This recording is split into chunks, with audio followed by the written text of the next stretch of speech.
आशुतोष, राजनीति में ये गलत भी नहीं, आपकी पार्टी ने अच्छा प्रदर्शन किया है, आप एक गठबंधन की सरकार बना रहे हैं, वहां पर अपनी मांगे आप सामने रखते हैं और ये होगा भी, लेकिन गुंजाइश आपको लग रही है? क्योंकि दोनों को लेकर जेडीयू और टीडीपी दोनों को लेकर सवाल उठ रहे हैं, पर दोनों पूरा विश्वास जता रहे हैं कि हम कहीं नहीं जा रहे, हम साथ में एनडीए। जितना विश्वास जताते मुझे उतनी शंका होती है उसमें।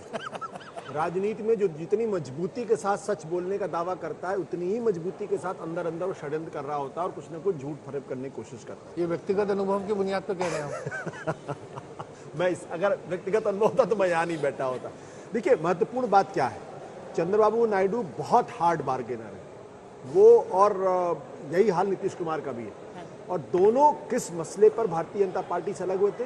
बिहार और आंध्र प्रदेश को स्पेशल पैकेज चाहिए, है ना। अब वो स्पेशल पैकेज एक तरीके की हार्ड बार्गेनिंग भी है, और दूसरा उसे कहते हैं कि मुझे अच्छी तरीके से याद है कि यूनाइटेड फ्रंट की जब सरकार थी, एचडी देवगौड़ा प्राइम मिनिस्टर थे, आईके गुजराल प्राइम मिनिस्टर थे, तो सुरजीत और तमाम लोग ये कहते थे कि जितनी बार ये आदमी आता है उतनी बार कुछ करोड़ लेके चला जाता है। हाँ। हर बार, क्योंकि हमने आपको सपोर्ट किया है और ये कन्वीनर थे यूनाइटेड फ्रंट के। लेकिन जैसे ही आईके गुजराल की सरकार गई तो अटल बिहारी वाजपेयी की सरकार को समर्थन देने वाला जो पहला आदमी था वो यूनाइटेड फ्रंट के कन्वीनर चंद्रबाबू नायडू थे। तो सुरजीत ने कहा कि जब हमारा कन्वीनर ही भाग गया तो हम क्या करेंगे अब।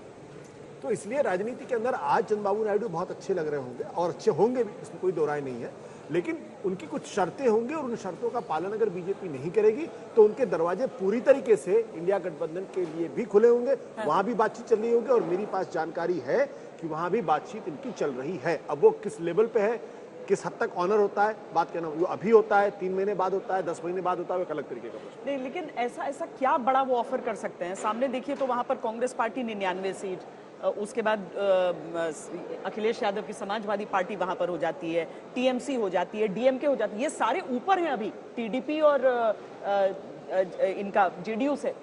ऐसा क्या प्रधानमंत्री पद थोड़ी ऑफर कर देंगे? आपको लगता है कर देंगे? नहीं श्वेता जी, मुझे लगता है इस वक्त इस तरह की संभावनाएं नहीं है। हाँ। इस वक्त सिर्फ हम इस पे अटकलें लगा सकते हैं, लेकिन हाँ आने वाले 6-8 महीने में, इस वक्त तो सरकार मुझे एनडीए की बनती हुई दिखाई पड़ती है। इस तरह की चर्चाएं होती रहेंगी कि ये आ सकते हैं, वो आ सकते हैं, लेकिन नंबर्स बहुत कम हैं। ऐसा नहीं है कि 10-15 सीटों की का हेर फेर है, नंबर्स बहुत कम है इंडिया गठबंधन के पास सरकार बनाने के नजरिए से।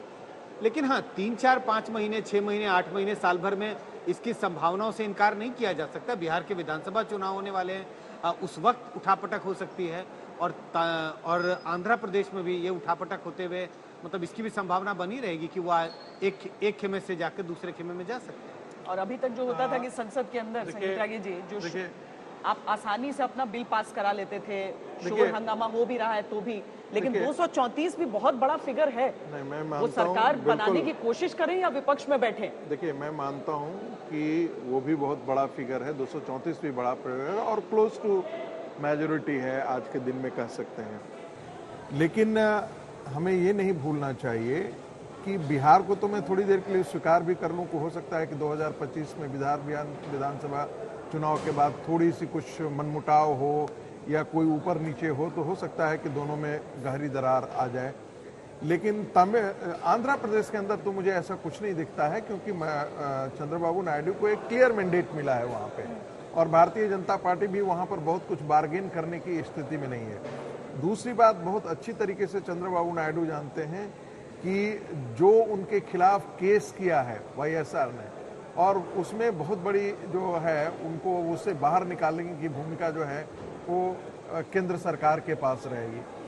तो ये हमें नहीं भूलना चाहिए। दोनों पक्ष एक दूसरे के साथ इसलिए खड़े रहेंगे क्योंकि दोनों की अपनी अपनी राजनीतिक मजबूरी है।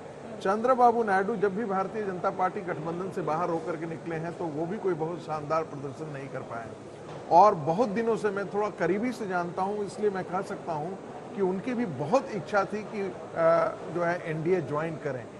भारतीय जनता पार्टी इस तोल मोल में लगी हुई थी कि वाईएसआर के साथ जाएं या चंद्रबाबू नायडू के साथ जाएं, और फाइनली इन्होंने लगा कि नहीं, तेलुगु देशम के साथ हमको जाना चाहिए, क्योंकि राष्ट्रीय स्वयंसेवक संघ का भी एक बहुत बड़ा ऐसा वर्ग था जो मानता था कि वाईएसआर ने बहुत ज्यादा वहां पर क्रिश्चियनाइज करने की कोशिश किया है आंध्र प्रदेश में, जिससे आरएसएस के खासकर कार्यकर्ता लोग बीजेपी के लोग बहुत रुष्ट थे, लेकिन वो बोल नहीं पा रहे थे क्योंकि वाईएसआर का जो है वो समर्थन केंद्र को मिलते रहता था। ये एक बहुत बड़ा कारण। तो मुझे आज की परिस्थिति में दोनों में से कोई गठबंधन से बाहर जाता हुआ नहीं दिख रहा है। अब भविष्य को तो कोई नहीं जानता है।